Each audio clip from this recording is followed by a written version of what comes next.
Hey everyone, it's Josh Andrew here. Thanks for tuning in to another episode of Conversations with Josh Andrew. We're all about leadership, having meaningful conversations, and getting just a little bit better every day. If you've enjoyed this episode, please take a moment to like, subscribe, and share this podcast. Your support helps us reach more people and continue bringing your great content. Thanks for listening. Let's keep the conversation going. Let's get into this week's episode. Hey everybody, welcome to this week's episode of Conversations. I'm really excited to jump into this week's topic of trust.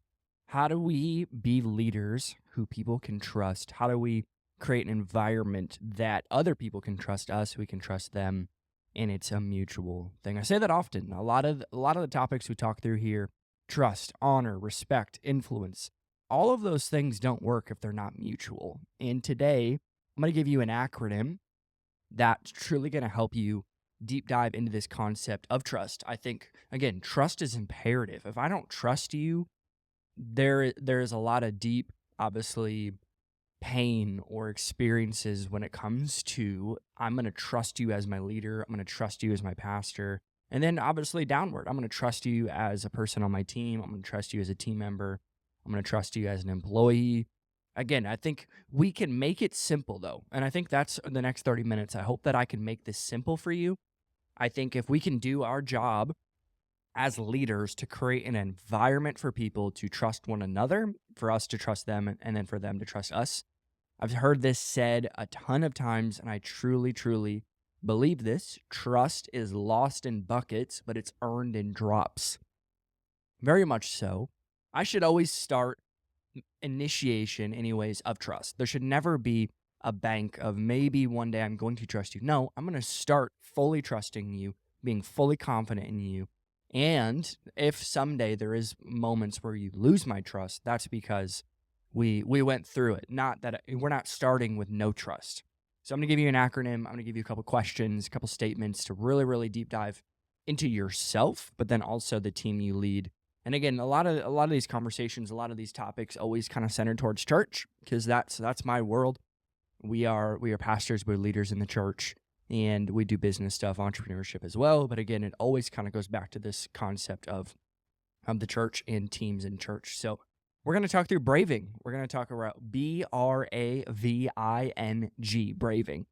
So we're just going to jump in, and we're not going to have points. We're going to have letters today. Number one is boundaries. So B as in boundaries. Statements. Here you go. I model healthy boundaries, ensuring that I have time for personal reflection, rest, and relationships. Do you have time in your calendar to reflect and rest? And obviously relational. Do you have a date night with your wife? And then also, are you meeting consistently with your people?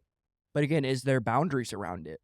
Something that I've always found interesting is we have boundaries for other people. We don't have them for ourselves. I read this in a devotional a couple days ago. What you think about when you're in your free time really reflects who you are. So in my free time, when I'm not busy, when I'm not just working on stuff, when I'm not doing my job, I have time to journal and think, what are the things that I'm thinking about and journaling about? So again, if you want to have a healthy team, if you want to have a mutual trust on your team, have healthy boundaries. I respect my team's boundaries, understanding their capacity and respecting their time off. So not just you setting boundaries, do you respect your team's boundaries? When they say, hey, Saturday is family day, are you spam texting them or spam messaging them on Saturdays? That's not respecting somebody's boundary. We have to respect people's boundaries. Because again, we need to understand their capacity and respect them. When you don't respect somebody's boundaries, you're not respecting them as a person. And that's obviously not a person that I can trust. So again, do you respect your team's boundaries? So here's a couple questions for you to see if you actually have boundaries and you also respect people's boundaries. Do I communicate clearly when I'm available, when I'm not, to those I lead? Something that I found interesting in the church space is we don't do this. There's either two extremes. You either completely on the other side, do not ever communicate when you're available, when you're not. So people reach out to you at 11 p.m. and you respond. People reach out to you at 2 p.m. and you don't respond. There's no consistency with you. That to me is a clear tell sign that you don't have boundaries. But then you're also just not communicating it. Hey, I'm available from 8 to 7. You can message me as a staff. I will try my best to call you. This is also an easy example. Hey, if I don't answer your phone call, I promise I'm going to respond within 24 hours. That to me is communicating a boundary and making sure that they feel seen and known. So, how do I ensure that I'm not pushing my team beyond their emotional and physical limits? This goes by you asking them, what are your boundaries? And make it clear in black and white. These are your boundaries. For my wife and I, Thursday nights, that's our date night. From 5 to 9 p.m., I'm not available. There's not one person on this planet that could get to my phone and I would know that they called me or texted me. That's just a boundary that I have. And a boundary is only as strong as me actually keeping it. So I'm not checking my phone at 5:30 or responding to a message at 7. Even the sentiment of like this week. My wife and I did our date night on Wednesday, yesterday. So today we don't have a date night. Still though, from 5 to 9, people who respond to me, they're going to know, hey, my date night was yesterday and I'm available tonight. So again, you just got to model boundaries, but then also help people know that it's healthy to have boundaries. They should not be available 24/7 to you. I literally have real stories of pastors having their team around them 24/7, following them 24/7, a 2 a.m. work session, a late night, and that stuff. Again, if that's the culture you want, that's the culture you're going to have. The problem is you're not going to have trust. People won't trust you because why? They know you're not actually respecting their boundaries. So again, boundaries. You got to model healthy boundaries, but then you also need to respect your team's boundaries. And a lot of times anyways, with high achievers, like people achievers anyways, they don't like boundaries because they feel like they're letting people down. You as a leader need to make sure they know you're not letting me down when you have boundaries. You're letting me down when you don't have boundaries. Because when you don't have boundaries, you're not actually being the full version that God created you to be. So boundaries is B. Letter R, reliability. I lead by example, consistently showing up on time and following through on my promises. Are you a reliable person? When you say something, do you do it? Or do you have to consistently be followed up? Like constantly somebody's begging you to do the thing that you promised you would do. That is not leading by example, and that's not being a reliable person. By the way, it says also showing up on time. If you are consistently late, I promise you there is a trust gap in your team because you don't respect their time, and that goes back to the boundaries. You're not respecting their boundaries, and you're not being a reliable person. So for you as a person, are you leading by example? Are you showing up on time, and are you following through? So you now with your team, do you create an environment where my team can rely on me to be present in times of need and decision making? So are you creating an environment where your team can actually flourish and rely, yes, on you, but very much so rely on their decision making, rely on their intellect and their knowledge and their wisdom and their problem solving skills? So again, you got to have boundaries and you got to be reliable. 2 questions here with reliability. Am I someone my team feels they can count on to keep my word and meet their needs? And then, by the way, these are questions that you can very much ask your team. And if they respect you and they love you, they will be honest with you. So, as an example, hey, am I somebody that you know you can count on and I keep my word and I meet the needs of the team? Obviously, this is huge. Like, if you're not a reliable person, I don't know if you're a leader. And again, the second question with reliability is how can I improve my reliability when it comes to handling tasks or being available for my team? So it's always interesting when you have boundaries and you're a reliable person, something that happens is you start to earn respect from people. People respect people that have very, very strict boundaries and also are very, very reliable. You being a reliable person is going to be something that your team is looking for. If you want to be taken seriously in leadership, if you want to be taken seriously as a husband, as a friend, be reliable. A, accountability. I hold myself accountable to my commitments and take responsibility for the outcomes, whether good or bad. Are you an accountable person? When something fails, do you blame other people or do you take ownership? As leaders, we always hand off the wins. We accept the losses. The losses are mine. The wins are yours. That's an accountable person. And do you foster a culture of accountability within your team, encouraging open feedback and growth? If we cannot be honest with each other, if we cannot give feedback to one another, very much so, I don't know if there's accountability in that. Accountability is huge. And again, as a leader, your job is to facilitate accountability. Your job is not to just be the person that's constantly criticizing or pushing towards people or pushing people. Your job is to make sure the peers feel comfortable sharing with one another and giving feedback to one another. Practical example, we had somebody who left their backpack in the auditorium a couple Sundays ago. Somebody brought that to me and said, "Hey, they left their backpack." I was like, what did they say to you when you said that to them? And they're like, "I thought you were going to do it." No. You guys need to have accountability with each other. You guys are peers. We're not peers. If I'm constantly the person who's speaking to that type of stuff, when I come in with the bigger stuff, there's going to be rarely a time where they respect that. So again, peer level accountability is supposed to be fostered and imperative. So the questions here for accountability: do I create an environment where others feel safe to hold me accountable when necessary?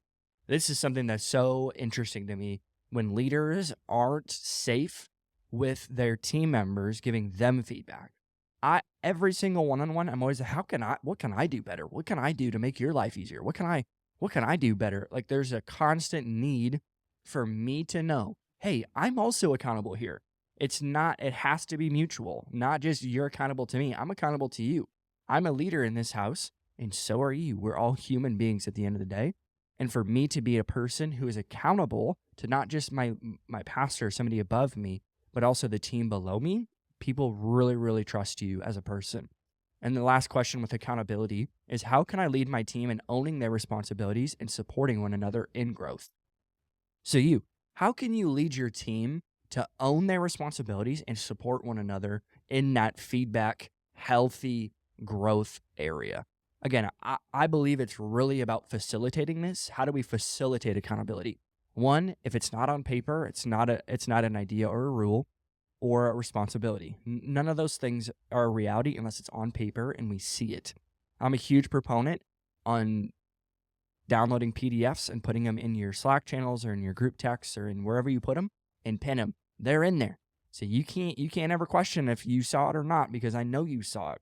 That's a huge thing for accountability. And again, you got to document everything. But again, it's all about creating environments. How do I create an environment of accountability? Well, it starts with me being an accountable person, but then also you being a person that is accountable to your peers as well. Vault. I protect the confidentiality of sensitive matters shared by my team, building trust through direction. Also, I create a culture of safety where team members know their vulnerabilities won't be shared or judged. This is huge. If you want to be a trustworthy leader, you have to be a vault. Being a vault is, again, it's anti-gossip. We're not on the gossip train here. And there are times where you're going to have to share with the staff meeting, or you're going to have to bring it to your board or your peers or whatever. I understand that. But again, as a person, do people think of you as a vault? So when you're at coffee and they're sharing deep, deep pain or really sensitive things that they're going on in their marriage or their family, are you instantly taking that and then talking to other people about it? That's gossip, one, which is a sin, but also two, we got to know that people's vulnerability is their superpower. And when we don't have actually a safe space for them to be vulnerable, what we're telling them is what their pain is not actually worth our time, or it's not worth my brain space. I can carry, again, my job is not to carry it. My job is to help them facilitate it. That's where pastors, and then again, I've done this as well, where we're at a coffee or we're doing a counseling session, and you end up actually carrying the burden that they're sharing with you rather than helping them heal the burden, and you're not carrying it either. I think, again, there's really healthy spaces and places for us. And again, I can't be everything to everyone, but I can be something to someone. 99% of the time, that's literally just being a listening ear. If you are a leader who has a listening ear and knows how to dig with questions and help them self-discover, you're going to be a person that people trust. So the question's here to know if you're a vault. Do my team members trust me to keep their personal or professional concerns private? Do they actually trust me to go, okay, I know Josh is not going to share this with people. I'm going to share. And then also, how do I handle situations where somebody confides in me and asks for confidentiality? So this is huge. When somebody asks you for that, do they actually trust that you're going to keep that commitment? My guess is I really, really hope so. And I really, really hope that we know that there is real, real pain in the church. There's real, real pain in our small groups. There's real pain in our jobs. And for people to get to the point of I'm going to share with somebody, to me, this is a clear sign I'm a vault. And if I'm a vault, I know I am a person. I'm a person they can trust. Vault. Integrity. I lead with integrity, ensuring my decisions align with my faith and values, even when difficult. So integrity, you are the same person privately as you are publicly. And I know this is always a challenge. I understand that you're trying to get people to buy into you and to have influence. All of that goes back to integrity. If I'm the same person privately and publicly, if there's one part of my life that if it got in the news, everyone in my world would know, you know that you have integrity. And again, I am transparent with my team, building trust by acting honestly and ethically in all areas of leadership. So those are 2 statements for integrity. Are you a person that actually has integrity? A lot of times what I've seen, and again, I said it a couple of sentences ago, that you're just trying to get buy-in, so you put together this image of yourself. You're trying to get influence, so you mimic what other pastors are doing on their social media. And just to be honest, that is not integral. You do not have integrity if you're in the world of image management. Because again, that's a perception that you're trying to paint as you as a person. That is not the true authentic version of yourself. And authenticity always points to integrity. If I'm a person of integrity, people can trust that I'm the same person publicly and privately. Again, you are not a trustworthy person if you don't have integrity. I feel like that's pretty clear. So again, but are you transparent? A lot of times what's interesting is we're not honest with our teams, and potentially you don't have any crazy sin, you don't have any dark corners in your life, but you're not being actually transparent with your team. That's not actually the full version of integrity. You are sinning at a high capacity, which is great. We love that. But then the other side of the coin of leadership is you're not being transparent. So you might have had a bad week. You might have had a bad night of sleep. As little as that sounds, us not just being honest and going, hey, I'm a little tired right now. I might not be all in on this meeting. I'm going to be a little bit all over the place. I'm a little tired. Doing that really sets you up for success when people don't actually look at you as a superhero. Because you're not the superhero in this story. You're a human being. You and I have no superpowers that another person doesn't have. We don't have any cool magic powers that somebody else doesn't have. We're all the same human beings. We're all wired differently, understand that we're designed differently, and we're also called for different positions in the church. I'm not anti that. What I'm anti is you having image management or not being the same person on the platform as you are in the meeting, and then on the one-on-one, and then your date night. Every single time you're in a room, you're a different person. That means you don't have integrity. So again, 2 questions to push towards integrity. Do my actions consistently align with the biblical principles I preach and teach to my team? So again, don't preach about generosity and just give money, but you don't give anybody your time. Don't preach on hospitality, but nobody's ever been in your home. Nobody even knows where you live. Don't preach on giving. Again, you're a person who doesn't tithe. That's pretty clear, right? That's a person of integrity when I can preach something out of my mouth and my actions show that. Another thing here is, how do I handle situations where my integrity is challenged by external pressures? So it's all fine and dandy and cute when it's a micro scale in a one-on-one conversation and somebody's like, ask a question that you know you're not supposed to answer. That's one thing. It's another thing when it's actually at a larger scale and it's external pressure. So you're at a party for a birthday friend and somebody wants you to take a drink and you know I'm not supposed to have that drink. And now you got 50 people there that honestly don't care and they're saying you should do it. And your conviction, the second you start lowering your convictions is the second you start to lose integrity. The second you lose integrity, the second you lose anointing. The second you lose anointing is the second that God will replace you. Because why? Our integrity is all we have. All we have as leaders. It's all we have. If you want one thing in life, if you want one thing as a leader, have integrity. Be the same person publicly as you are privately. And it's sad to say that there's so many stories. Personally, I have so many stories where somebody is preaching one thing, but they're living another. Again, they might not be a horrible, quote unquote, sinful person, but to be honest, it kind of is sinful when you're so angry and bitter privately, but publicly you're smiling. That to me is not an integrity-driven leader. Last two here, non-judgment. So let's start from the top. We got boundaries, reliability, accountability, vault, integrity, and now non-judgment. I create a non-judgmental atmosphere where my team feels safe to share their struggles and weaknesses. I approach others with empathy and understanding, seeking to help rather than criticize or condemn. The last thing other leaders need is criticism and condemnation. The best thing you can do is give them empathy and understanding. The most powerful 7-letter word you can give any person on the planet is empathy. Empathy is trying your best to actually sit in their shoes, not stay in their shoes. That's where it gets unhealthy. You want to sit in their shoes and then get out of their shoes to understand how to get out of that. And this concept of I can't lead anybody where I've never been, that's not true, because most of the time, people who've never been where you are have a better vantage point of where you are. So they're seeing you where you are, and they're going, oh, I've never been there. Here's how to get out of that.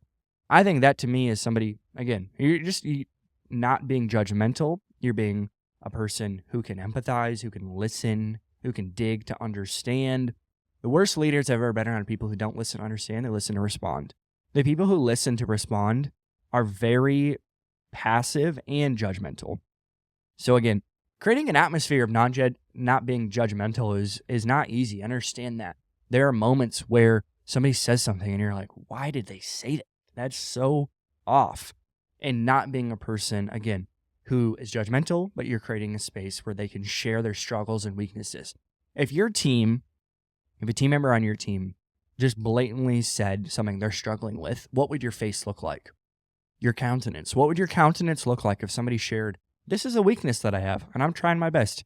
Are you going to go, oh, geez, I don't know what to do with that. We need to protect that. We need to cover that. That is not creating a safe space. A safe space is watching your face, your countenance. That's the most important thing you can do when somebody's sharing something with you. You don't want to overreact. You want to listen, to understand, be slow to speak, quick to listen. You got to be quick to listen, which means I got to ask good questions, and I got to know I care about this person so much, and I know they're going to share something that potentially might cause me to react. I'm not going to react. I'm going to respond. We can't be judgmental. That does not mean fruit inspection and judgment are two different things. I'm a fruit inspector. I'm looking at your fruit. I'm looking at, yes, the book of Galatians, the actual fruit of the Spirit, but then also just the byproduct of what you're doing.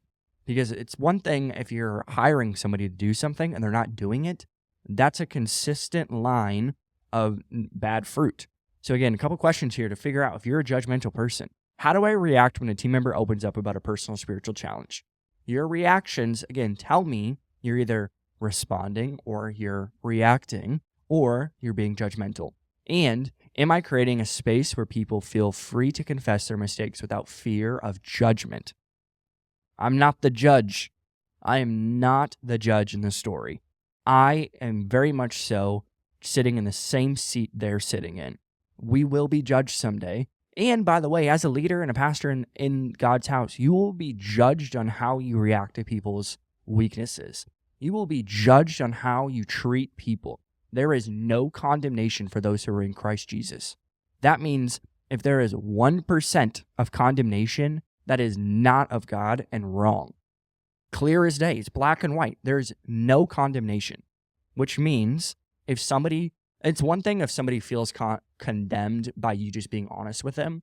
I understand that. There also is a side where Christians tend to be harsh and judgmental and even use tones that Jesus would have never used and never used in the New Testament. Jesus never had a tone of condemnation. Jesus had a tone of being able to speak to people's potential, challenge them, and every single time we see when somebody would repent and turn away from their sin, it wasn't because he was harsh or he wasn't condemning them.